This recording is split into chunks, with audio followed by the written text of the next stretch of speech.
Облыстың білім беру саласында быйыл оң өзгерістер молынан болды. Ол жайлы білім басқармасының басшысы Айнагүл Сұрағанова баяндап, барлығын жіпке тізді. Мектепке дейінгі тәрбие жүйесі бойынша быйыл 2 жаңа балабақша қолданысқа берілді. Оның бірі 90 орындық ғимарат Бірлік ықшамауданында болса, екінші 140 орындық білім ошағы Береке ықшамауданында бой көтерді. Келесі 2025 жылы Жас өркен ықшамауданында 280 орындыққа арналған балабақша салынатын болады. Бұл негізгі 2 мен 6 жас аралығындағы балалардың 96,9%-ын қамтуға мүмкіндік беріп отыр. Жалпы бұйыл 300 орын деп жоспарлап отырғамыз, ал есесіне 425 орын беріліп отыр. Мемлекет басшысының бастамасымен қолға алынған жайлы мектеп жобасы аясында облыс орталығында осы жылы Орман ықшамауданда 600 орындық жайлы мектеп тұрғызылды. Ал ендігі жылы Береке ықшамауданында да тағы бір 600 орындық мектеп салынбақ. Өңірімізде инклюзия білім беру дамытуға үлкен мән беріліп отыр. Айтып кету керек, арнайы мектеп-интернат бейімделген ғимаратта орналасып, онда орын тапшылығы болған еді. Биылғы жылы біз Береке ықшамауданында жаңа ғимарат салып, 300 орындыққа арналған және қасындағы 50 орындыққа арналған жаңа ғимарат салып отырмыз. Осы бағытта тағы да 2 инклюзиялық кабинет ашылды. Соның бірі облыс орталығындағы 42-ші орта мектеп болса, екіншісі Айыртау ауданындағы Саумалкөл мектебінде ашылды. Сонымен қатар биыл апатты жағдайдағы мектеп мәселесі де толығымен шешілді. Соңғы 2 жылда Тайынша ауданында 3 бірдей жаңа мектеп іске қосылды. Жалпы айтып кету керек, саланың қаржыландыруы 3 есе артып отыр. Соның ішінде 1 миллиардтан астам қаржы оқушылардың жайлы қауіпсіз жағдайын жасауға жұмсалып отыр. Айтып кету керек, барлық 100% мектептер биыл бейне бақылаумен қамтамасыз етілді. Соның ішінде цифрлық бейне камералар, барлық мектептерде дабыл түймелері, мамандандырылған күзет барлық мектептерімізде бар. Мадина Қаби, Вадим Ударисов, МТРК.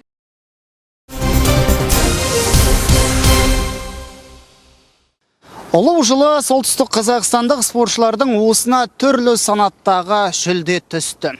Бейінді басқармадан статистиканы сұраттық, сонда арқамызды кеңге жайып, марқайып қалғанымыз жасырын емес. Бұйыла солтүстік қазақстандық саңылақтар 1354 медальді қанжығаға байлапты. Соның 342-сі алтын.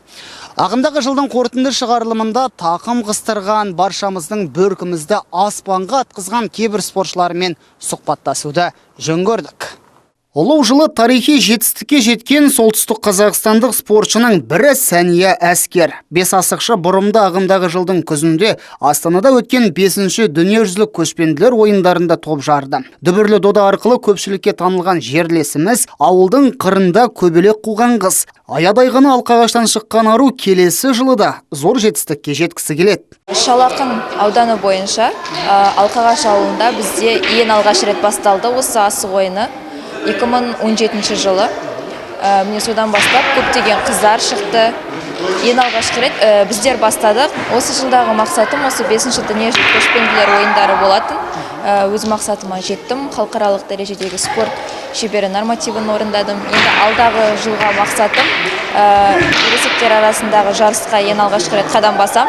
Мінекей сонда чемпион болғым келеді. Қуантатыны солтүстік Қазақстан облысында ұлттық спортымызды ұлықтайтын жастардың саны ұлғайып келеді. Бәсеке бар, соның арқасында үздіктердің үздігі анықталып, түрлі деңгейдегі жарыстарда лайықты өнер көрсетіп жүр. 5 асық қыздарымыздың қарқыны өте жоғары деңгейде. Оған дәлел біз қандай жарысқа шықсақ та, мысалы облыстық деңгейден өтіп, республикалық деңгейге шыққан кезде қыздарымыздың командасы жүлделі орынмен қайтуы. Және де ұлттық Қазақстан құрамасының ұлттық құрамасына 6 қызымыз кіріп отыр қазір. Соның өзі жоғары деңгей.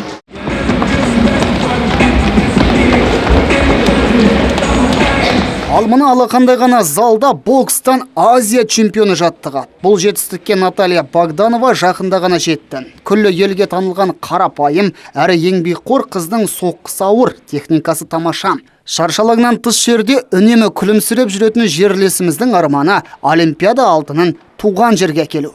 Были сборы в Алматы, были очень тяжелые, много было проделано работы. Азия чемпионаты алдында Алматы қаласында оқу жаттығу жиындары өтті. Спортшылардың арасында жаттығуда қиын болғанымен жарыста оңай болады деген түсінік бар. Өзімізді аямай тер төктік. Нәтижесінде алтын медаль бұйырды. Шынымды айтсам, әлі сене алар емеспін. 4 жылдан кейін Олимпиада ойындары өтеді, сонда жеңіске жетсем деймін. Көбі тұрмысқа шықпайсың ба деп сұрап жатады. Мен алдымен арманымды орындасам, елдің үмітін ақтасам деймін.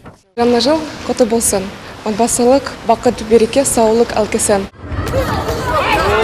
Біреу білсе, біреу білмес. Наталья Богданова бокстан әйелдер арасында Азия чемпионы атанған тұңғыш солтүстік қазақстандық. Оны Дастан Қабденов топқа қосып жүр. Спортшы бапкерінің қол астында 6 жылдың көлемінде жаттығады. Жұмыла көтерген жүк жеңіл дегендей, екеуі келер жылдары көк туымызда көкте желбіретпек ниетте. Осы жыл енді біз үшін сәтті болды. Алла қаласа алдымыздағы жылдарда енді жемісті болады деп сенеміз. Ол үшін жемісті болу үшін, еліміздің туын көтеру үшін ерінбей еңбектенеміз. Сол алдымызда 25 жыл әлем чемпионаты болады. Сол әлем чемпионатына іріктеу жасалып, бұйырса сол әлем чемпионатында топ жарамыз деген ойдамыз. Есімдері айтылмаған спортшылар айыпқа бұйырмасын. Біз жылдың қорытынды шығарылымында Сәния мен Натальяның ерлігін елдің есіне тағы бір салғымыз келді. Келер жыл әрқайсыңызға олжалы болсын. Баршаңыздан жеңіс пен жағымды жаңалық күтеміз. Байболат Бектемірұлы, Матвей Колесников, Александр Янсен, МТРК.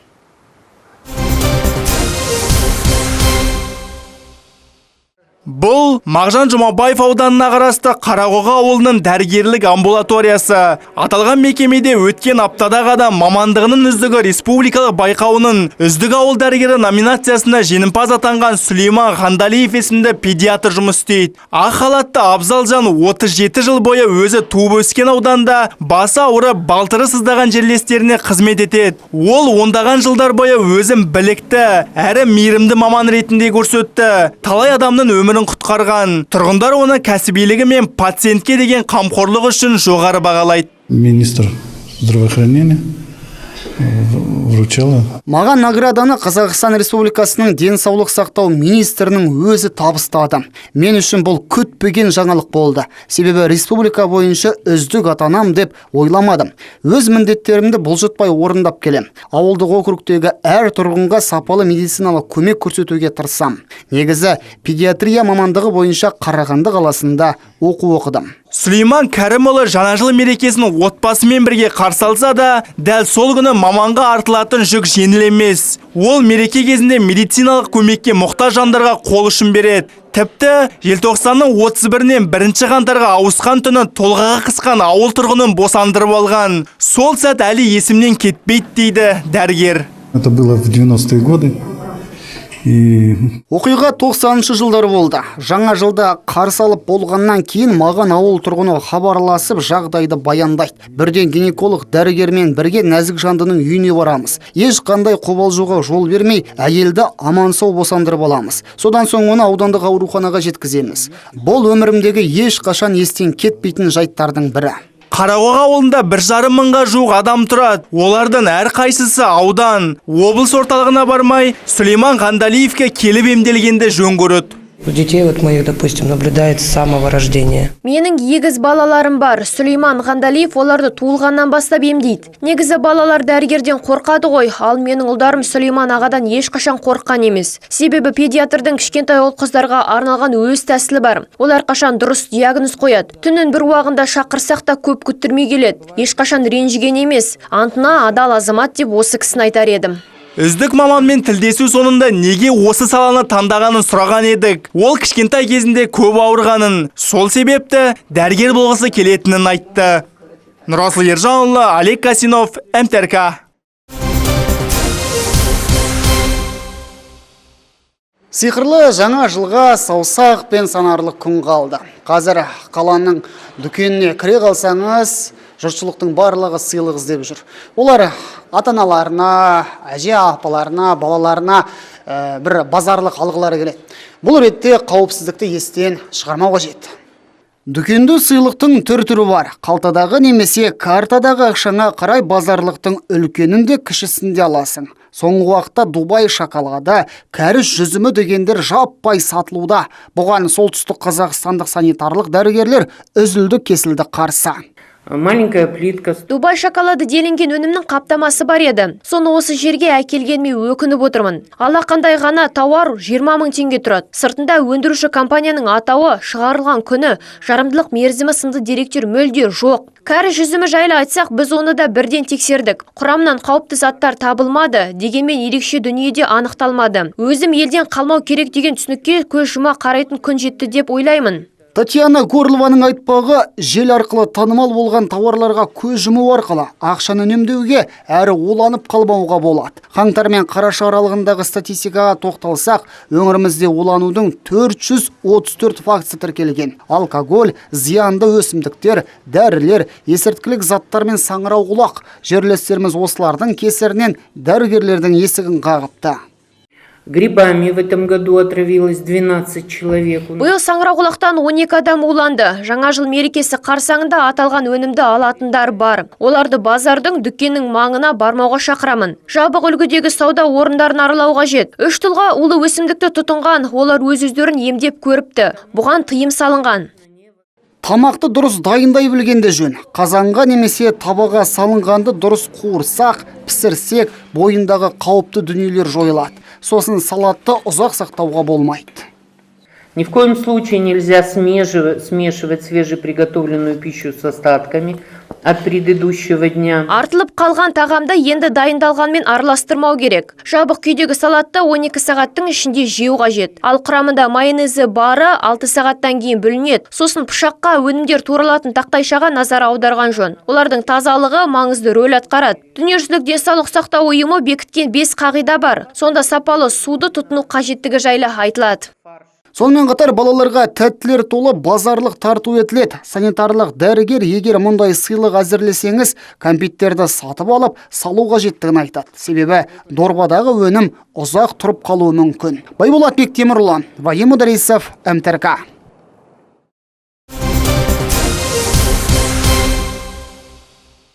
Петропавлдық Валентина Морозова жаңа жылды асыға күтті. Ол жылда үйіне табиғи шырша қойып, ұл-қыздармен бірге безендіреді. Биылғы мереке ерекше есте қалуы тиіс. Талғампаз азаматша қаз-қатар тізілген жасыл желекті асықпай қарап шықты. Соңында таңдауы орташа биіктіктегі шыршаға түсті. Вот эту, да? Да. А то, что вот у нее иголочки такие, как... Она же на холоде. На холоде иглы закрытые. В тепло помещение занесете в теплое, они же распушатся.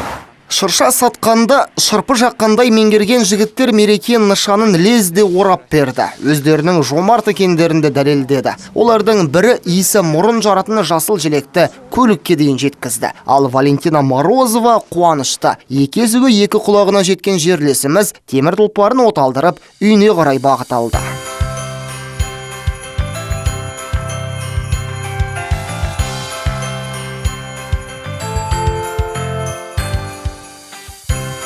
Адамның миы тынығатын тыныштық, таза ауа. Бұл біздің Петропавлдың іргесінде орналасқан Бірлік ықшам ауданы. Кейіпкеріміз Валентина Морозова дәл осы жерде тұрады. Яғни ол ағымдағы жылдың көктемінде су тасқыннан бастан өткерді. Алдағы жаңа жылда жаңа баспанада қарсы алмақ.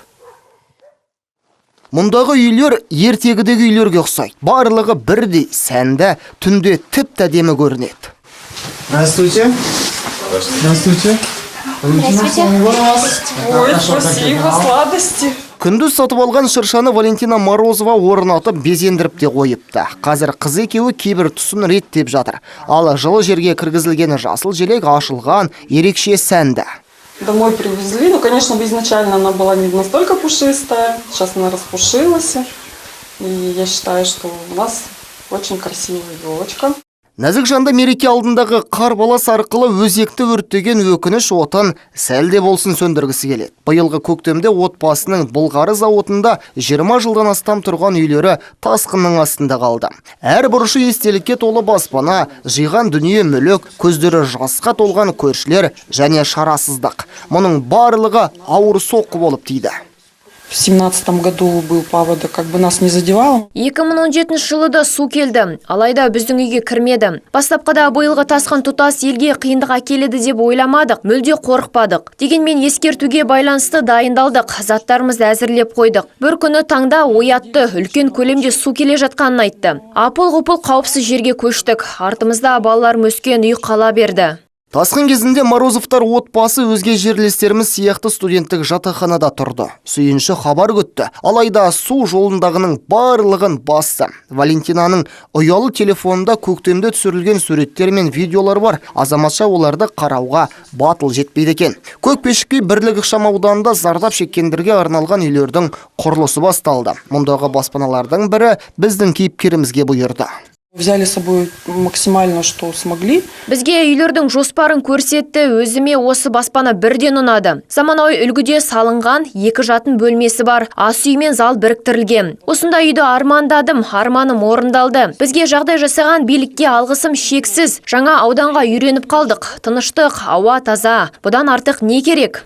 Дмитрий Морозов үшін де бұйылға көктем оңайға соқпады. Тепсе темірзер жігіт жақында әскерден оралды. Яғни ол тасқын жайлы хабарды Алатаудың баурайында жүргенде естіді. В этой форме я служил.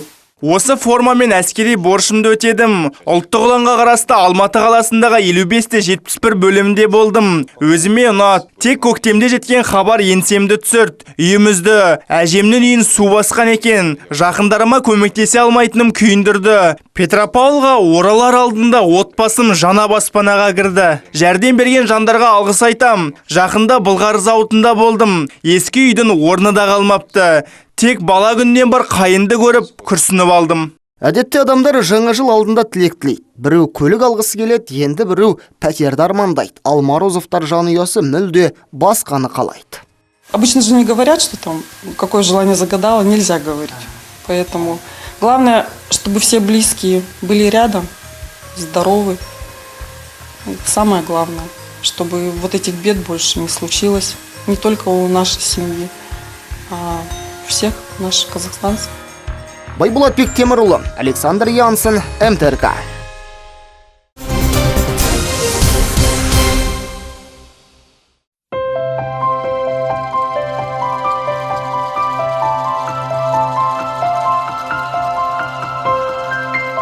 Данил Вартик Мағжан Жұмабаев ауданындағы өмірлік қиын жағдайға тап болған балаларды қолдау орталығының тәрбиеленушісі. 15 жастағы жеткіншек жылда жаңа жыл мерекесін асыға күтеді. Дәл қазір ол Аяз атаға хат жазуда. Қалағаны сымсыз құлаққап. Жеткіншек таңғажайып мерекеде арманының орындалатынына сенеді. Готовим концерт в музыкальном зале.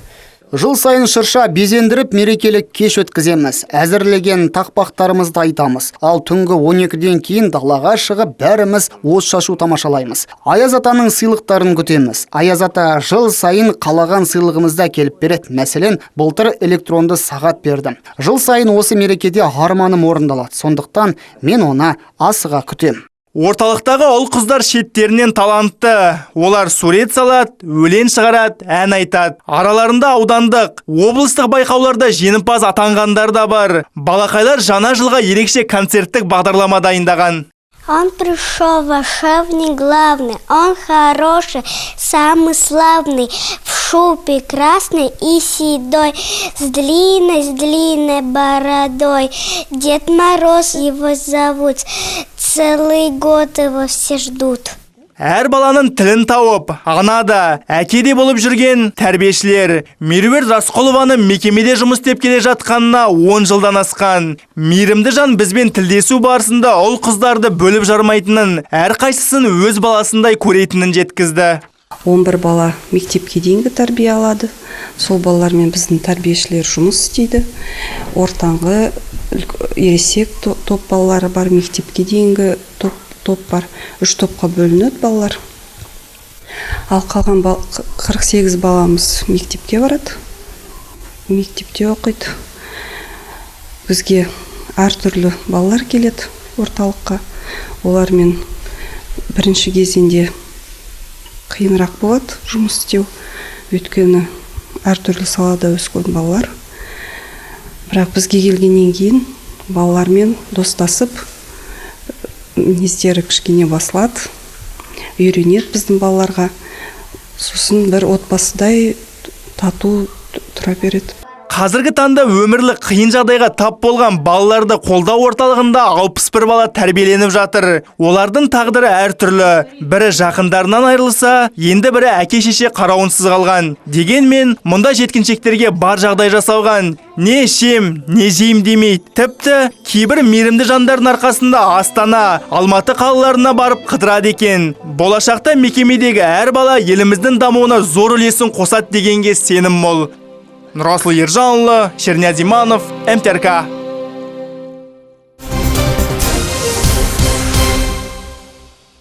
Менің қолымда келе жатқан жылдың символы жылан. Артымда да бірнеше түрі бар. Мұның барлығын қала тұрғыны Тагир Рамазанов ұстайды. Мереке қарсаңда жерлесімізбен жүздесіп, ерекше хоббиі жайлы сұрадық. Жылан десе бой тітіркенеді. Бірақ жылы сөйлесең ол да іннен шығады. Қазақта жыланда ақыл парасаттың, сақтықтың және терең ойдың символы деп есептеген. Бұл пікірмен Тагир Рамазанов толықтай келіседі. Себебі ол дәл осы бауыр мен жорғалаушының мінезін толықтай зерттеген жан десек артық болмас. Ер адам жыланды кәдімгідей мысық ұстағандай 8 жыл бойы үйде асырайды. Қазір 6 бірдей жыланы бар. Тоқсары түсті Джофф есімді жыланның тұқымы Маисовый полос. Ол нағыз сабырлы жыландардың бірі. Тіпті түртіп тиіссең де қарсы әрекет жасамай өз жөнімен жүре береді. Адамға еш зияны жоқ. Аса күтімді де қажет етпейді. Но опять же, это от вида змеи зависит. Вот это спокойно, то есть он... Жыландарымды ваннаға салып, үстеріне су шашам, немесе ванна толы суға жіберем. Біраз уақыттан кейін судан шығарам. Ал тамақ жағынан олар тышқан, қоян, балық сияқты жануарлармен қоректенеді. Оларды дүкеннен алам. Жыландар асты тірідей, немесе өлі күйінде жейді. Көбіне тірідей әкеліп берем. Оны олар тұншықтырып, тұтасымен бірақ жұтады.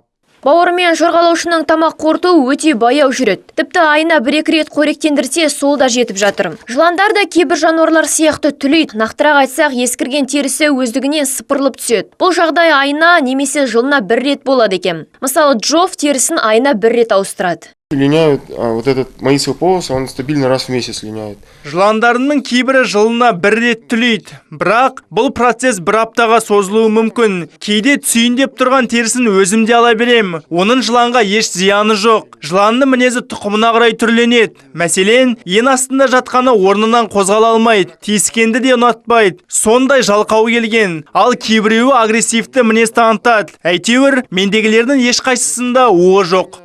Жылан деген жануардың мінез құлқымен таныстық, ал соның атымен аталған жыл қандай болмақ? Бұл туралы петропавлдық нумеролог Маржан Тәжімұратовадан сұрадық. Маманның сараптауы бойынша алдымыздағы жыл табысқа толы болады. Тіпті жылан жылының белгілі бір зодиак белгісіне арнаған сыйы бар екен.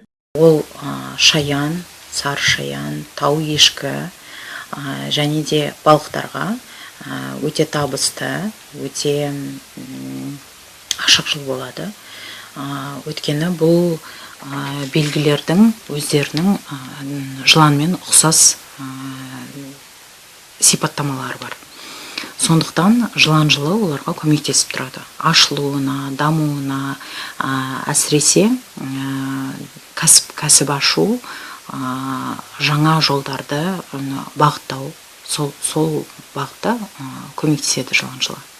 Ал арыстан суқиғышпен торпақтарда керісінше қиындықтар болуы мүмкін. Жыл бойына туындаған кедергілерді оңай еңсеру үшін нумеролог оларға ештеңеге налымай, ашық болып біреуді тыңдай білуге кеңес береді. Қалған жұлдызнама иелері үшін 2025 жыл қалыпты жыл болып қалмақ. Нумеролог Маржан Тәжімұратова жылан жылы дүниеге келгендерге де сипаттама жасады. Жылан жылы туылған адамдар ықпалды, белсенді болды, интуициялар дамыған, интеллектуалды адамдар. Негізі кейбір жерде олар тұйық, жабық адамдай болып көрінеді, бірақ өз мүмкіндіктерін ешқашанда қолдан жібермейтін адамдар болады. Өте сырттан қарағанда қарапайым, жабық адам сияқты болып көрінеді. Олар сенімді дос болады. Сол себепті жылан жылы дүниеге келген балаларды суда жүзу, шаңғы тебу және конькимен жүгіру сияқты спорт түрлеріне берген жөн. Олардан мықты спортшылар шығу мүмкін дейді маман. Жылды жорамалға сену-сенбеу адамның өз еркі. Жерлестеріміздің жаңа жылдан жақсылық күтері анық. Олар арман тілектерінің орындалатынына сенімді. Жаңа жыл құтты болсын. Бүкіл отбасыларға жақсылық тілеймін, бақыт тілеймін, денсаулық тілеймін. Жаңа жылда тек қана бақытты күндер көп болсын. Жаңа жылдарыңыз құтты болсын, жаңа жыл тек қана жақсылық, молшылық, бақыт әкелсін. Жаңа жыл құтты болсын, барлығыңызға жақсылық тілеймін. Мадина Қаби, Шернияз Иманов, Александр Янсен, МТРК.